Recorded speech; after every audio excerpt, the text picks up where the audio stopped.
हरे कृष्णा। तो ये पुरुषोत्तम मास का बहुत ही पवित्र महीना चल रहा है, जिसमें कि हम इस महीने का महात्म्य सुन रहे हैं। तो पिछले दिन हमने 27वें अध्याय का श्लोक संख्या 35 तक पाठ किया था। तो उसको संक्षेप में बता करके फिर आगे का पाठ मैं करूँगा। तो 27वें अध्याय में ये बताया गया है कि भगवान नारायण जो बदरिकाश्रम में रहते हैं, वे नारद जी को बताते हैं। तो नारद जी को क्या बताते हैं कि वाल्मीकि मुनि राजा दृढ़धनवा को इनके पिछले जन्म की सब बातें बता करके उनके मन का पूरा संदेह दूर करके और चले गए। और उस समय राजा दृढ़धनवा अब अपनी पत्नी से कहते हैं कि हे देवी, अब ये जो अनित्य संसार है इसको मैं त्यागना चाहता हूँ और वन में अब भगवान पुरुषोत्तम का स्मरण करूँगा। तो राजा दृढ़धनवा अपनी पत्नी से आशा नहीं करते थे कि वो उनके साथ चलेगी, क्योंकि बहुत कोमल और बहुत सुंदर जो रानी है, तो वो नहीं चाहते थे कि उसके जीवन में किसी प्रकार की बाधा आए। लेकिन जो रानी गुण सुंदरी थी, तो वो बहुत पतिव्रता थी। तो उन्होंने दृढ़ निश्चय कर लिया कि वे अपने पति के साथ जाएंगी। और अपनी रानी की ये बात सुन करके राजकुमार को राज सिंहासन पर बैठा करके राजा दृढ़धनवा वन में चले गए। और वन में जो है जब भी 3 साल के बाद पुरुषोत्तम मास आता था, तो उस पुरुषोत्तम मास की विशेष रूप से आराधना करते थे और तपस्या करते थे। और इस प्रकार पुरुषोत्तम मास जब पूरा बीत गया, तो एक विमान आ गया जिसमें कि पुण्यशील और सुशील जो भगवान के 2 पार्षद थे, उस विमान को लेकर के आए और राजा और उनकी पत्नी को विमान में उन्होंने चढ़ा लिया। और इस प्रकार से गोलोक धाम में जाकर के भगवान की समीपता इन्होंने प्राप्त कर ली। और नारायण मुनि जो है, नारद जी से कहते हैं कि पुरुषोत्तम मास का ऐसा महात्म्य है कि मेरी जिह्वा तो एक है, लेकिन हजारों जिह्वाओं से भी पुरुषोत्तम मास के महात्म्य का वर्णन नहीं हो सकता है। श्री नारायण मुनि कहते हैं कि पुरुषोत्तम मास में किसी बहाने से भी किया गया उपवास या दान, स्नान, जप से करोड़ों जन्मों के किए हुए अनेक पाप नष्ट हो जाते हैं। और नारायण मुनि उस समय एक बानर की बात बताते हैं कि एक बानर था जिसने 3 दिन केवल स्नान किया, लेकिन पुरुषोत्तम मास का महीना चल रहा था, तो अनजान में उसका स्नान हुआ। तो वो दुष्ट बंदर के पूर्व जन्म के पाप जो कुकर्म थे उसके ढेर का नाश हो गया। और वो बंदर भी दिव्य शरीर धारण करके विमान पर सवार होकर के गोलोक धाम चला गया। तो 12 महीनों में से पुरुषोत्तम मास सबसे श्रेष्ठ है कि एक दुष्ट बंदर भी भगवान के धाम में पहुंच गया। तो पुरुषोत्तम मास का अगर कोई सेवन ना करे तो वो महामूर्ख व्यक्ति माना जाएगा। जो व्यक्ति भारत में जन्म ग्रहण करके अपने जीवन को सफल करना चाहता है, तो उसे पुरुषोत्तम मास का जो व्रत है विधि विधान के साथ करना चाहिए। तो नारद जी ने जो है इस बात पर नारायण मुनि से एक बड़ा महत्वपूर्ण प्रश्न पूछा कि हे ऋषिवर, आपने तो यही बताया, या वेदों में भी बताया गया है कि मनुष्य का शरीर ही सब अर्थों का साधन है, परंतु बंदर को जो है कैसे इसका फल मिला? ये बंदर कौन था? इसका क्या भोजन था? कहाँ उत्पन्न हुआ था? क्या करता था? पुरुषोत्तम मास में किस बहाने इसको क्या पुण्य प्राप्त हुआ? मेरी विस्तार से सुनने की इच्छा है। अतः आप मुझे सुनाइए, क्योंकि आपसे कथा का अमृत सुनने से मेरी तृप्ति नहीं हो रही है। तो 35वें श्लोक तक मैंने जो कथा है संक्षेप में सुनाई, और 35वें श्लोक में नारद जी यही कह रहे हैं श्री नारायण मुनि से कि आपके मुख से सुनते हुए कथा का अमृत मेरी तृप्ति नहीं हो रही है। तो इस उत्तर में अब नारायण मुनि बताते हैं। तो नारायण मुनि कहते हैं कि केरल देश में कोई बहुत बड़ा लालची ब्राह्मण था। एक ब्राह्मण था, वो बहुत ही लालची था। जैसे शहद की मक्खियाँ नित्य शहद इकट्ठा करती हैं, वैसे ये शहद की मक्खियों की भांति धन का इकट्ठा करने में लगा रहता था। इसकी आसक्ति थी धन को इकट्ठा करने में। कश्चित् केरले देशो यो द्विजः परमे लोलुपः नित्यं धनक्षये दक्षः सर्गे वे धने प्रियः। इसी कर्म के कारण लोक में इसकी कदर के नाम से प्रसिद्धि हो गई। इसका पहले का पिता द्वारा रखा हुआ नाम तो चित्र शर्मा था। अब चित्र शर्मा तो नाम ही इसका जो है लुप्त हो गया, क्योंकि इतना कंजूस, और ये पैसा इकट्ठा कर रहा है और पैसे को भोग नहीं रहा, पैसे को खर्चा नहीं कर रहा। तो सब लोग जो है इसको अब कदर्य बोलने लगे। कदर्य का मतलब बहुत कंजूस, ये बड़ा कंजूस है। और चित्र शर्मा नाम इसका लुप्त ही हो गया। अब कोई चित्र शर्मा बोलता ही नहीं है, मतलब इतना बदनाम हो गया ये ब्राह्मण। तो पिता ने जिसको नाम दिया था चित्र शर्मा, वो नाम ही समाप्त हो गया। लोके कदर्य इत्याख्यम गतस्तेन कर्मणाम चित्र शर्मा पुराना में तस्यासीत पितृकल्पितम। इस कदर्य ने सुंदर धन, सुंदर कपड़े का कभी उपभोग नहीं किया है। देखिए कितना दुर्भाग्य है। तो इस तरह से आजकल भी बहुत से लोग हैं जो भिक्षा करने का ही धंधा करते हैं और भीख मांग करके पैसा जोड़ते हैं, अच्छा कभी भोजन नहीं करते हैं और अच्छे वस्त्र नहीं पहनते हैं। तो ये दुर्बुद्धि इसी प्रकार था कि अच्छे धन और अच्छा अन्न और अच्छे वस्त्र का कभी इसने उपभोग नहीं किया। इस दुर्बुद्धि ने कोई यज्ञ भी नहीं किया, कोई सत्कर्म नहीं किया। सदन्नम चा सुवस्त्रम चा न भुक्तम ते न कुत्रचिन् न स्वाहा न स्वधा वापि कृता ते न कुबुद्धिनाम। अपने ख्याति के लिए कुछ नहीं किया, आश्रितों का पोषण भी नहीं किया। बेईमानी से धन इकट्ठा कर जमीन में गाड़ दिया। यशोर्थे ना कृतम किंचिन पोष्य वर्गो न पोषिताम सर्वं भूमिगतम चक्रे धनमन्याय संचितम। तो अन्यायपूर्वक धन इकट्ठा कर रहा था। तो एक प्रकार का अन्याय है कि इसके पास इतना धन दबा पड़ा है और ये अपने को बताता है कि मैं निर्धन हूँ, मुझे खाने को नहीं मिलता। तो ये अन्याय है। तो इस प्रकार से अन्यायपूर्वक इसने जो है धन इकट्ठा करता रहा है। तो ये अन्याय कहलाता है। तो माघ मास में इसने कभी तिल दान नहीं किया, कार्तिक में दीप दान नहीं किया, ब्राह्मण भोजन नहीं कराया। न माघे तिल दानम चा कृतम तेन कदाचन कार्तिके दीप दानम चा ब्राह्मणानां च भोजनम। वैशाख में धान्य दान ना दिया, व्यतिपात योग में सुवर्ण दान नहीं किया, वैधृति में चांदी का दान नहीं किया। तो इस प्रकार से ये जो है कदर्य कंजूस धन इकट्ठा करता था। वैशाखे धान्य दानम चा व्यतिपाते च कांचनम वैधृतो राजतम दानम सर्वदानान्यमुनि चा।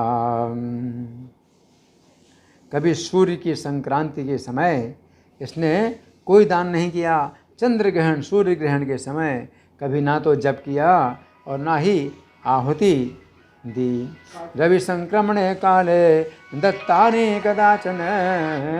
हरि बोल।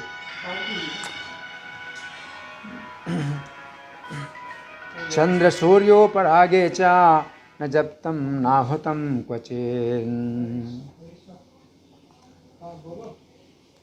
आँखों में आंसू भरकर सब जगह दीन वचन बोलता था। हाँ? कैसे आँखों में आंसू भरकर, कितना दुष्ट ये, इससे कहते हैं मिथ्यावादी या मिथ्याचारी।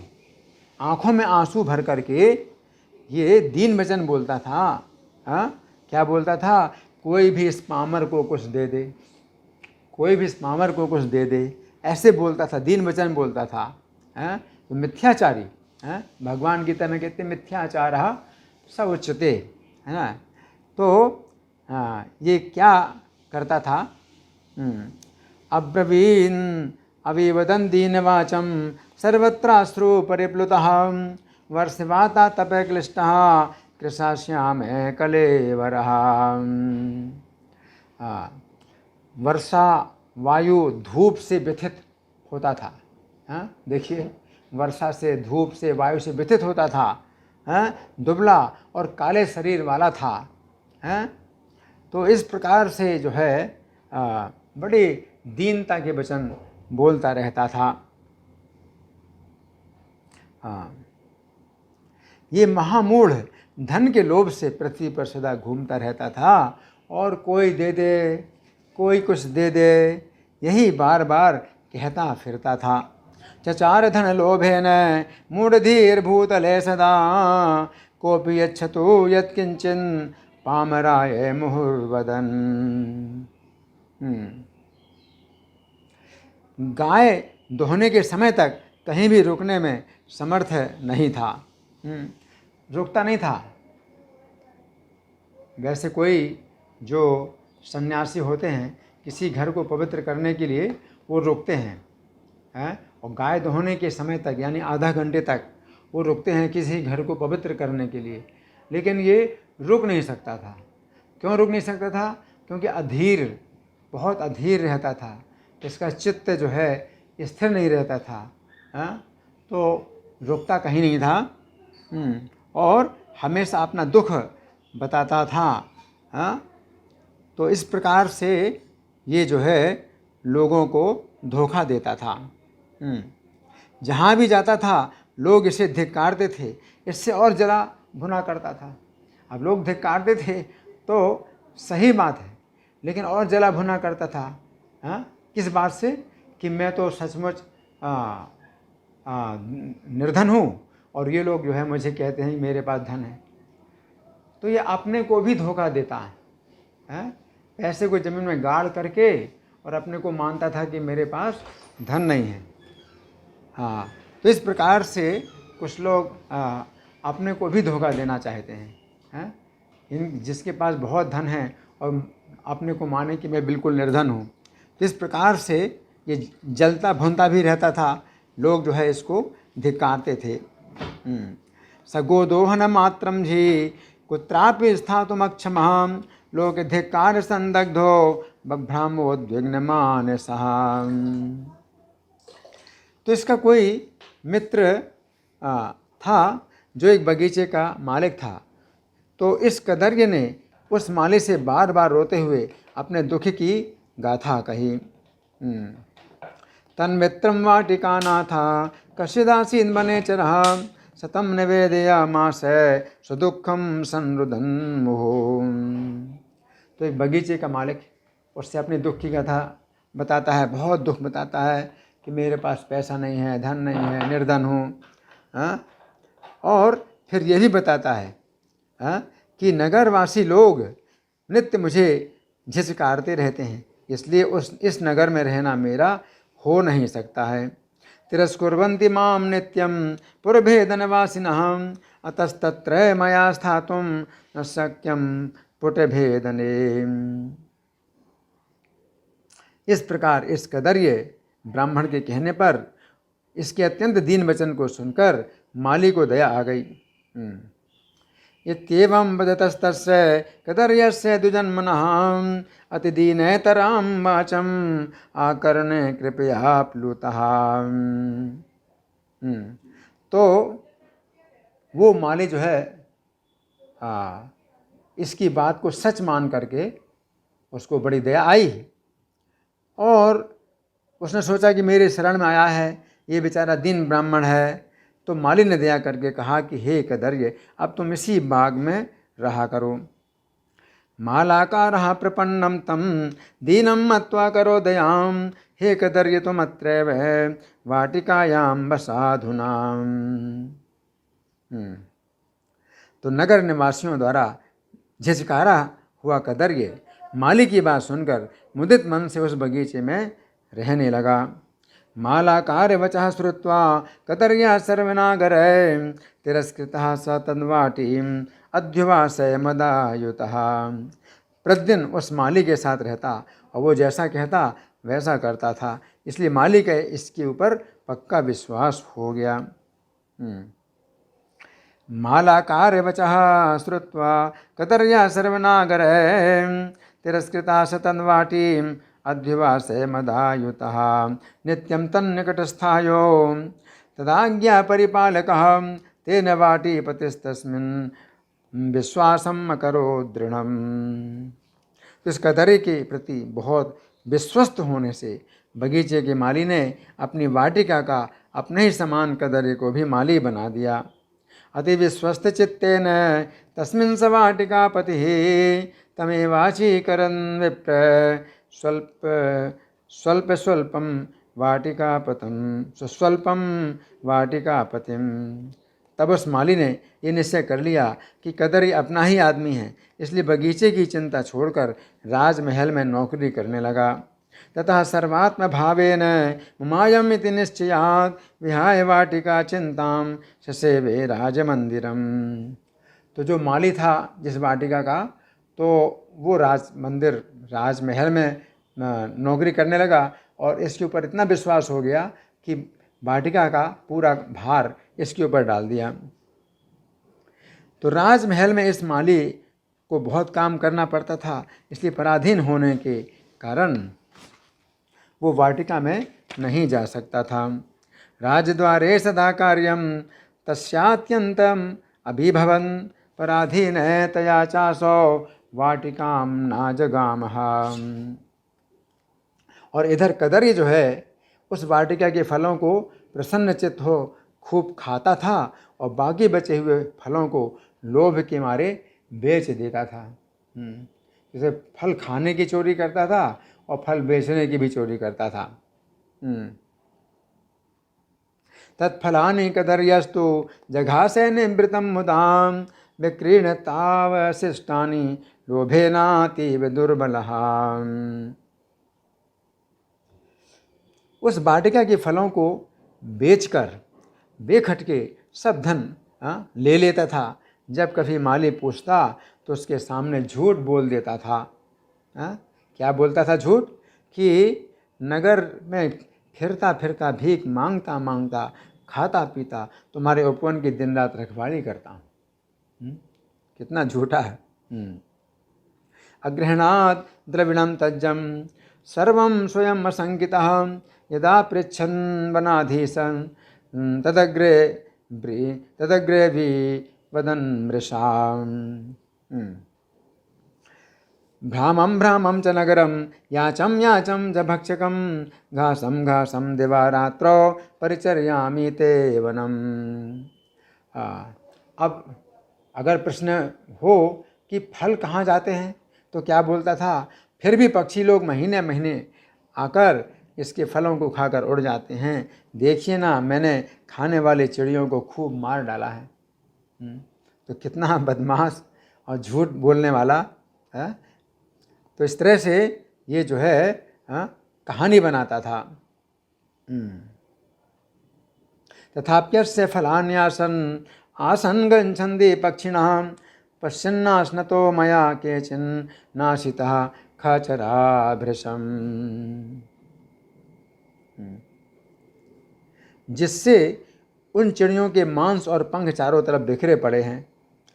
तो ऐसा बोलता है कि मैंने पक्षियों को मारा है, देखो मांस पंख जब चारों ओर बिखरे पड़े हैं। उन मांस के टुकड़ों और पंखों को देखकर उसकी बातों का पूरा विश्वास कर माली चला जाता था। वो माली चला जा पूरा विश्वास कि ठीक है, हाँ, चला जाता था। तेषां मांसानि पक्षाणि पतितानि है सर्वतः तदृष्ट्वा तेव विश्वस्य जगामे वाटिका पति। इस प्रकार बुढ़ौती से अत्यंत जर्जर इसका 87 वर्ष का समय बीत गया। 87 साल, अजामिल तो 88 साल का था, है ना। तो 87 साल इसका बीत गया। शरीर जो है पूरा जर्जर था और वृद्धावस्था बहुत आ गई थी। एवं प्रवर्तमानस्य जगमुर्वर्षाणि दुर्मते 87 कदर्यस्य जराजर्जरितस्ततः। ये बुद्धिहीन मूढ़ वहाँ ही मर गया, परंतु इसे लकड़ी और आग तक नहीं मिली, कोई इसका था नहीं। है? धन तो ज़मीन में गाड़ता था, तो धन से क्या होगा? है? और जब मर गया तो इसको ना तो किसी ने लकड़ी दी, ना किसी ने आग दी, तो क्या हुआ? हाँ, वन के पशुओं ने खाया, इसका शरीर वन के पशुओं ने खाया। हाँ, लकड़ी आग तक नहीं मिली और बिना भोगे हुए पापों का नाश नहीं होता, ऐसा वेद के जानने वाले कहते हैं।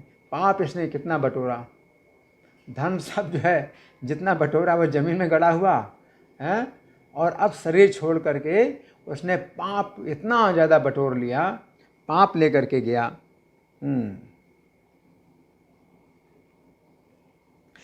इसलिए हाय हाय चिल्लाता हुआ, यमदूतों से मार खाता हुआ, बड़े कष्ट के साथ बहुत भयंकर यम मार्ग को गया।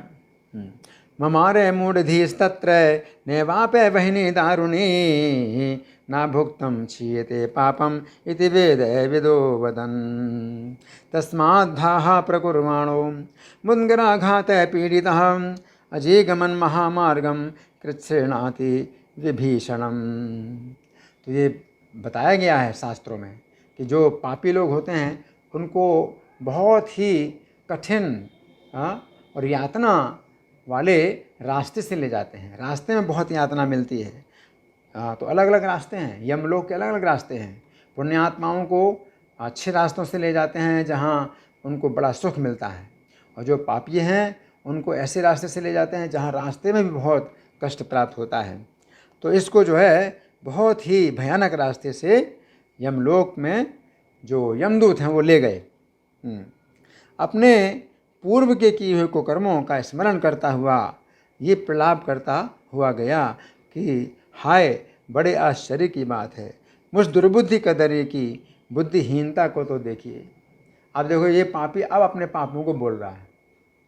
जब मार खाता है यातना तो अपने पापों को बताता है। तो जो व्यक्ति अपने जीवन काल में अपने कुकर्मों को नहीं मानता और छिपाता है और उल्टी उल्टी बातें बोलता है, तो ऐसे व्यक्ति को यमलोक में फिर अपने मुंह से ही बोलना पड़ता है, बहुत उसको चिल्ला चिल्ला करके बताना पड़ता है। तो अब जो है खुद ही अपनी निंदा करते हुए बोलता है कि मैं जो है कितना बुद्धिहीन हूँ। स्मरन् पूर्व कृतम कर्म प्रलपन बुद्मुदाक्षरम अहो मैं पश्यता ज्ञानम कदर्यस्य च दुर्मते। मैंने तो जन्म लिया था पवित्र भारत खंड में, जहाँ देवता लोग भी मनुष्य शरीर पाने के लिए तरसते रहते हैं। ऐसे पवित्र क्षेत्र में मनुष्य शरीर मैंने प्राप्त किया। आसाद्य मानुषम देहम दुर्लभम त्रिदशैरपि खंडेस्मिन् भारते पुण्य कृष्ण सार मृगान्विते। मैंने धन के लोभ से क्या किया, अब खुद ही बोलता है। जीवन भर जो उल्टा बोलता था कि मैं कंगाल हूँ, मैं निर्धन हूँ, अब बोलता है मैंने धन के लोभ से क्या किया, मैंने व्यर्थ ही जन्म गंवाया। बहुत दिनों तक जो धन इकट्ठा किया गया था वो भी दूसरों का हो गया। किम कृतं धन लोभेन व्यर्थम निहितं जनुर्मया तद्धनम तो पराधीनम चिरकालार्जितम मया। अब मैंने अपने घर में जो धन गाड़ा था तो अब वो घर में भी किसी दूसरे का अधिकार हो गया, और जो गड़ा हुआ धन है वो भी कोई व्यक्ति अपना भोगेगा।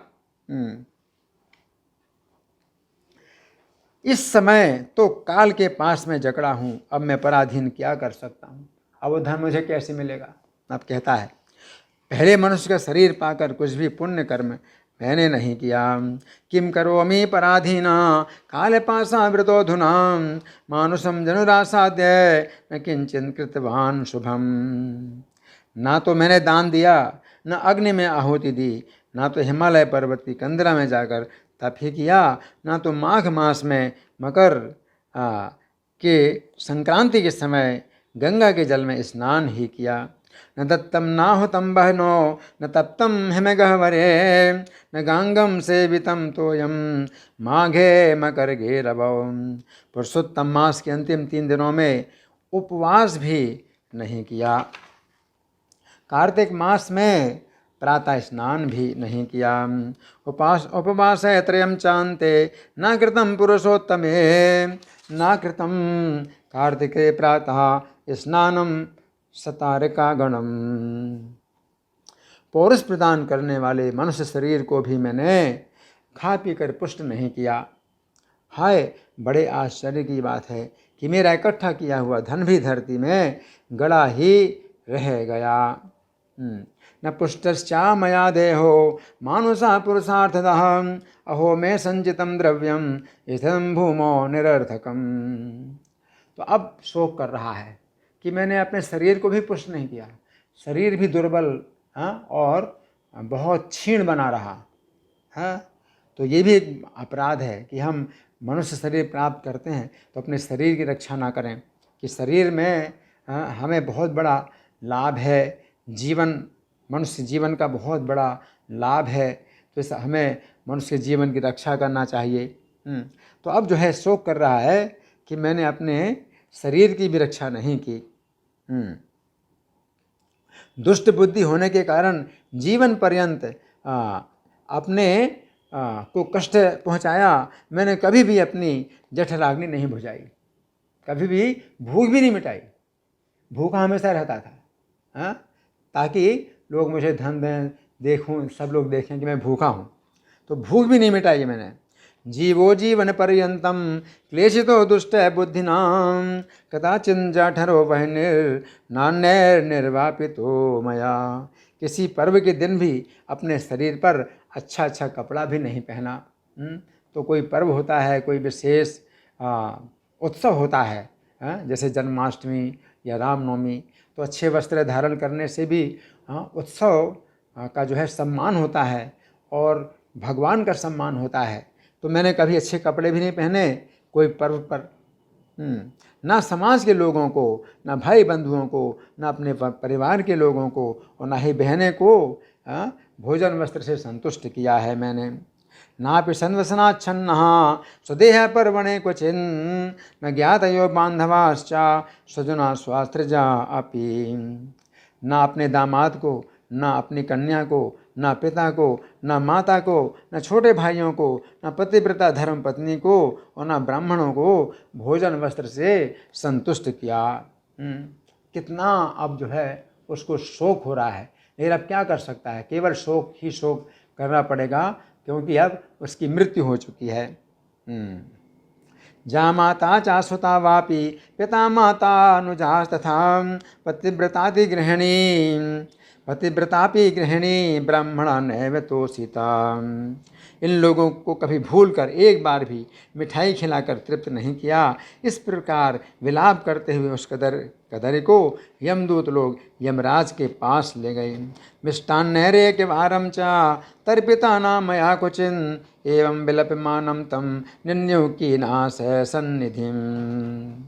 उसकी ओर देखकर चित्रगुप्त ने कदरे के सुकर्म और कुकर्म देखे। अपने स्वामी धर्मराज से कहा, हे महाराज, ये ब्राह्मणों में अधम कदर्य है। तम दृष्ट्वा चित्रगुप्तस्तु विलोकितं शुभम अवोचन स्वामिनम धर्मम कदर्योयम द्विजाधमः। तो चित्रगुप्त ने, जब यमराज के सामने किसी व्यक्ति को खड़ा किया जाता है तो चित्रगुप्त तुरंत उसका जो है खाता मंगाते हैं। उस खाते को देखते हैं यमराज को बताने के लिए कि इसने क्या कुकर्म और सुकर्म किए। तो चित्रगुप्त ने क्या कहा कि ये ब्राह्मण में अधम कदर्य है, इस धन के लोभी दुर्बुद्धि का कुछ भी पुण्य नहीं है। बगीचे में रहते हुए उसने बहुत पाप बटोरा है। न किंचिन सुकृतम त्वस्य धनलुब्धस्य दुर्मते असा वचीकरत पापम पुष्कलम वाटिका स्थितः। माली का विश्वास पात्र बनकर स्वयं फलों को चुराता था, उनमें जितने पके फल थे उन्हें खा लेता था। अचुचुरन फलान्यद्धा विश्वस्तो वाटिकापते ततो जघासतान्येव परिपक्वानि यानि च। और जो खाने से बच जाते थे उन्हें यह दुष्ट धन के लोभ से बेचता था। और एक तो फलों की चोरी करने का पाप और दूसरा विश्वासघात करने का पाप। विक्रीणात् अवशिष्टानि धनलोभेन दुर्मतिः फलचौर्य कृतम पापम परम विश्वासघातकम। हे प्रभु, इस कदर्य के दो पाप बहुत भीषण है। दो पाप बहुत भीषण है। क्या? एक तो फलों की चोरी और दूसरा विश्वासघात, बहुत भीषण है। इसके अतिरिक्त और भी कई प्रकार के पाप इसने किए हैं। एतत् पापद्वयं चास्मिन् अत्युग्रं वर्तते प्रभो अन्यान्यपि च पापानि सन्त्यस्मिन् विविधानि च। तो नारद जी कहते हैं कि ब्रह्मा जी के पुत्र चित्रगुप्त के वचन को सुनकर अत्यंत क्रोध में भरकर धर्मराज ने कहा। तो यह नारद उवाच लिखा है, लेकिन नारद मुनि नहीं, ये तो नारायण मुनि कह रहे हैं। नारद मुनि सुन रहे हैं और नारायण मुनि कह रहे हैं। नारायण मुनि क्या कह रहे हैं कि चित्रगुप्त के वचन को सुनकर के अत्यंत क्रोध में भरकर धर्मराज ने कहा कि यह 1000 बार बंदर की योनि में जन्म लेवे और विश्वासघात करने का फल बाद में भोगेगा। अभी तो बंदर की योनि, 1000 बार बंदर की योनि। क्यों? क्योंकि फलों की चोरी करता था। तो जैसे बंदर है तो फल चोरी करता है तो उसको तो कोई दोष नहीं लगता है। तो अगर कोई फलों की चोरी करे तो उसको बंदर की योनि प्राप्त होगी है। और 1000 बार बंदर की योनि में जन्म लेवे और विश्वासघात का फल फिर और बाद में भोगेगा। इत्थम निशम्य विधिनंदन चित्रगुप्त वाक्यम क्रुधा प्रबलया प्युत धर्मराज हैसया तु कपि जन्म सहस्रकृतो विश्वासघात कृतिजम फलमस्य पश्चात्। तो इस प्रकार से 27वां अध्याय पूरा हुआ। इति श्री बृहन्नारदीय पुराणे पुरुषोत्तम मास महात्म्ये श्री नारायण नारद संवादे कदर्योपाख्याने सप्तविंशोऽध्याय। तो 27वां अध्याय पूरा हुआ। तो आगे चल कर के इस कदर्य ब्राह्मण को बंदर की योनि प्राप्त होती है और फिर कैसे योग बनता है, किस प्रकार से योग बनता है कि पुरुषोत्तम मास में इसका 3 दिन का स्नान हुआ और इसको गोलोक धाम प्राप्त हुआ। तो ये अब कथा हम आगे ही सुनेंगे। आज की जो कथा है यहीं पर ही हम समाप्त करते हैं। यहाँ पर 27वां अध्याय पूरा हुआ है। धन्यवाद। हरे कृष्णा।